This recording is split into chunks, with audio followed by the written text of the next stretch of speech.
الخلاف بين عبدان رمضان وبعض زملائه المجاهدين في الثورة الجزائرية كان من أبرز وأعقد الصراعات داخل جبهة التحرير الوطني أثناء الثورة، خاصة بعد مؤتمر الصومال في أغسطس 1956.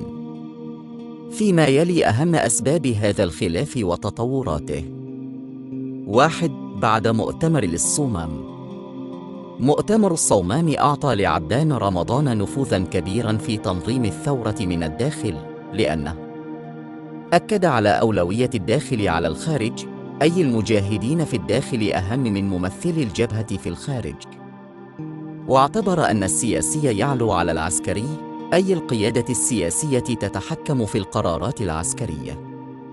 هذه القرارات لم تعجب العديد من القادة العسكريين في الخارج مثل كريم بالقاسم، العقيد عميروش، سي الحوس، وبعض قادة الولاية الأولى الأورس.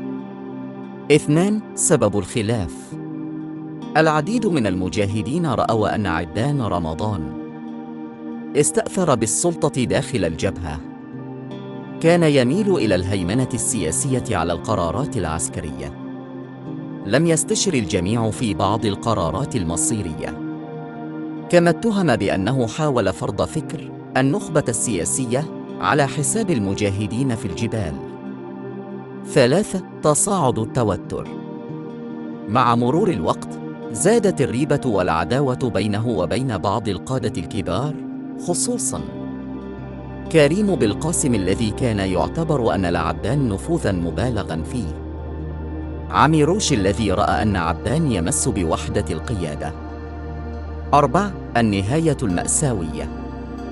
في نهاية سنة 1957 استدعي عبدان رمضان إلى المغرب بحجة مناقشة شؤون التنظيم، لكن هناك تمت تصفيته جسدياً من طرف بعض زملائه في الجبهة، من أبرزهم كريم بالقاسم، بعد أن اعتبر تهديداً لوحدة القيادة الثورية.